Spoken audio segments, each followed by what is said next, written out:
డబ్బు, అనారోగ్యం, ఉద్యోగం, వ్యాపారం, అప్పులతో బాధపడుతున్నారా? మీకోసమే లాంచ్ యువర్ ఫ్యూచర్ ప్రోగ్రామ్.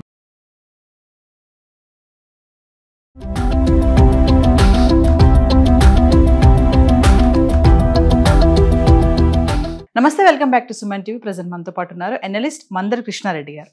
నమస్తే సార్. నమస్తే అమ్మా. సార్, ఓలా, ఊబర్ కి పోటీగా కేంద్ర ప్రభుత్వం ఇప్పుడు భారత్ ట్యాక్సీని తీసుకొచ్చింది. అంటే దీనివల్ల మన డ్రైవర్స్ కి ఏంటి బెనిఫిట్స్, ఏంటి అసలు రూల్స్ అండ్ రెగ్యులేషన్స్ ఏంటి అంటే?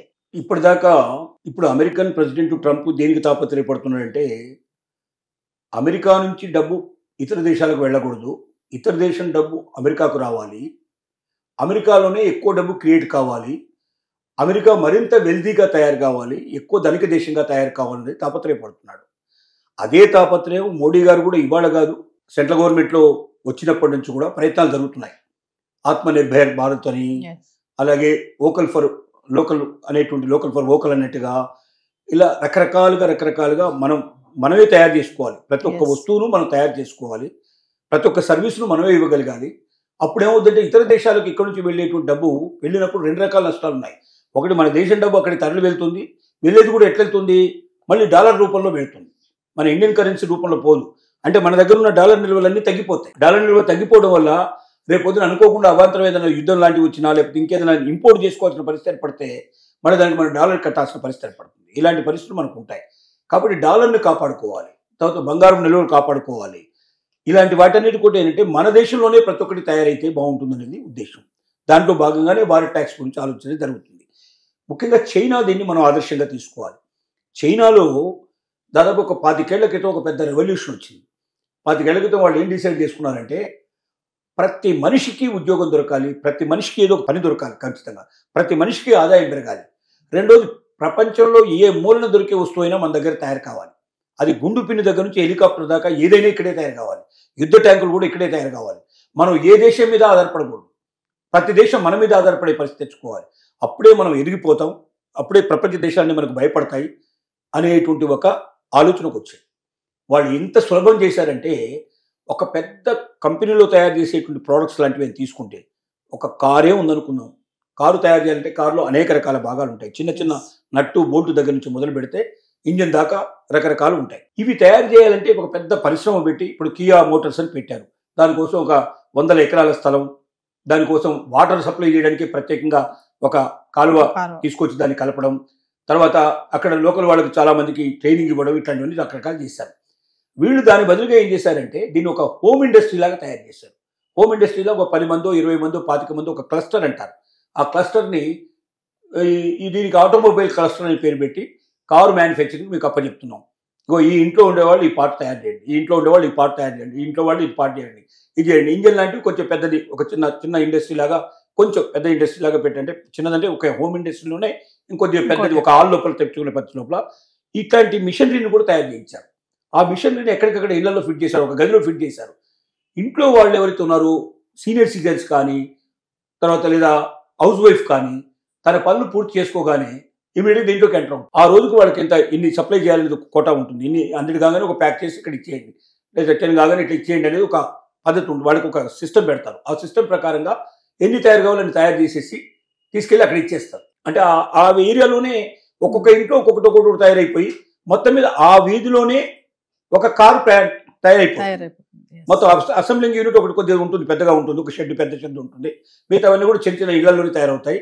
అంటే ఒక 100 ఎకరాలు పెట్టి చాలా పెద్ద ఎత్తున తయారు చేసి దానికి కోట్ల రూపాయలు ఖర్చు పెట్టేటువంటి ఇండస్ట్రీని చివరికి ఒక హోమ్ ఇండస్ట్రీ లాగా తయారు చేసేసి, హౌస్ వైఫ్స్, ఇంట్లో ఉండే సీనియర్ సిటిజన్స్ కూడా దాంట్లో పార్టిసిపేట్ చేసి, ఎవరు ఖాళీగా ఉండకుండా ఎవరికి తోచినంత వరకు పనిచేసేసి ప్రొడక్షన్ పెంచి తద్వారా ఆదాయాన్ని విపరీతంగా పెంచారు, ఎక్స్పోర్ట్ విపరీతంగా పెంచారు. అందుకే చైనా బజార్లు ప్రపంచం అంతా కూడా వీధికి వచ్చేసాయి.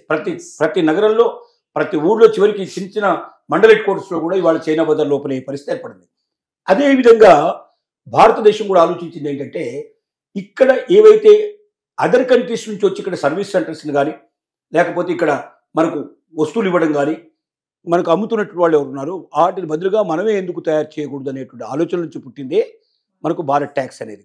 అంటే భారత్ ట్యాక్స్ ఏంది, ఇవాళ ఊబర్ లాంటి ట్యాక్సెస్ ఉన్నాయి, రకరకాలు ఉన్నాయి. ర్యాపిడో ఉంది, ఊబర్ ఉంది, ఉన్నాయి.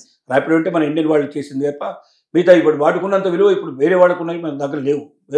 బయట నుంచి వచ్చిన వాళ్ళు విపరీతంగా ఇవాళ మనం తీసుకుంటున్నాం. మనం క్షణాల్లో బుక్ చేసుకునే అవకాశం కల్పించారు. దీనికి ఒక పద్ధతి నేర్పించిందంతా వాళ్ళే నిజం చెప్పాలంటే. కానీ రోజు రోజుకి ఏమవుతుందంటే ఈ డబ్బు ఇక్కడి నుంచి దొరికి ఇవాళ ప్రతి చిన్నవాడు ఎవరికి కావాలన్నా కూడా వెంటనే టక్కున బుక్ చేసేసుకొని వెళ్ళిపోయేటువంటి పరిస్థితి ఏర్పడింది. ఈ సిచ్యువేషన్ నుంచి మనమే ఎందుకు ఈ విధానంగా తీసుకురాకూడదు?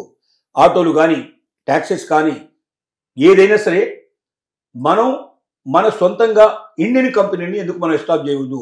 ఊబర్ లాంటి ప్లేస్లో మనం ఎందుకు తీసుకురాకూడదు అనేటువంటి ఆలోచన పుట్టింది. దానికి సెంట్రల్ గవర్నమెంట్ సాఫ్ట్వేర్ తయారు చేసే పద్ధతిని అప్పచెప్పింది వేరే వాళ్ళకి. వాళ్ళంతా దాన్ని పూర్తిగా కంప్యూటర్ తయారు చేసి పెట్టారు. ఈ సాఫ్ట్వేర్ని వేసి దీని సిస్టమ్ తయారు చేసేస్తే ఆటోమేటిక్ రెడీగా ఉంది. ఇది 2026 నుంచి అమలు చేయాలని ఆలోచనలో గవర్నమెంట్ ఉంది. దీనివల్ల ఏం చేస్తారంటే ఈ ఊబర్ లాంటి ట్యాక్సీలోనూ జరుగుతున్నది ఏంటి?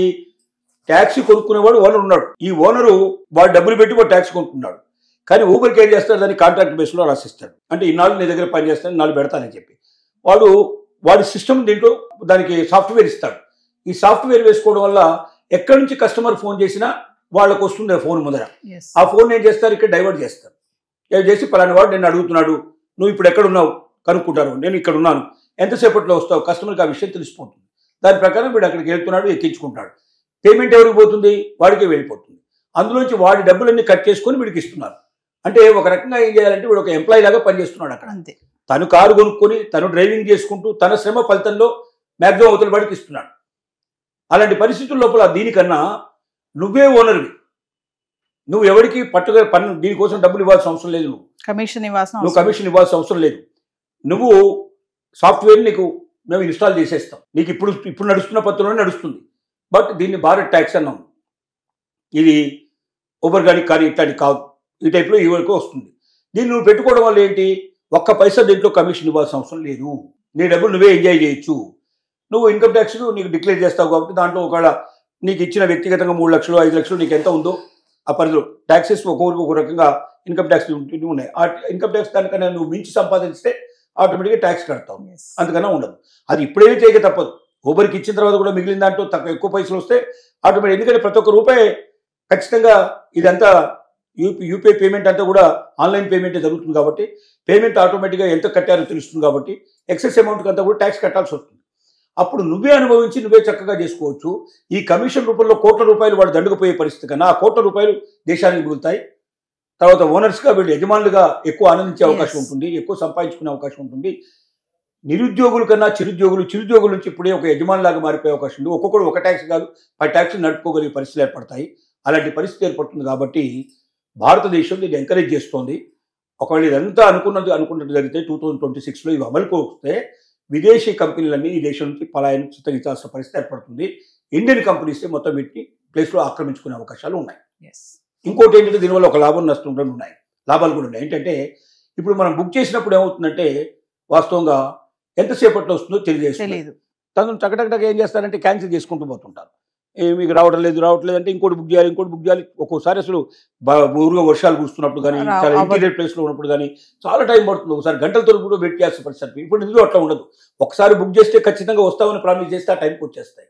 రెండోది ఏమిటి, పీక్ టైం లోపల రేట్లు పెంచుకుంటూ పోతున్నారు. దీంట్లో అట్లా పెరగదు. పీక్ టైంలో కూడా రేట్లు పెరగవు, స్టాండర్డ్ రేట్లు ఉంటాయి. అంటే కస్టమర్కి చాలా బెనిఫిట్ ఉంది దీనివల్ల. అలాగే ట్యాక్సీ నడుపుకున్నట్టు ఓనర్ అవుతున్నాడు, ట్యాక్సీ లాగా కాకుండా యజమాని లాగా నడుపుకోవడానికి అవకాశాలు ఉంటాయి. తర్వాత భారతదేశానికి కూడా ఎక్కువగా ఈ దేశం నుంచి డబ్బులు వేరే దేశానికి పోకుండా మన దేశం ఇంకా సుసంపన్నమయ్యే అవకాశాలు ఉన్నాయి.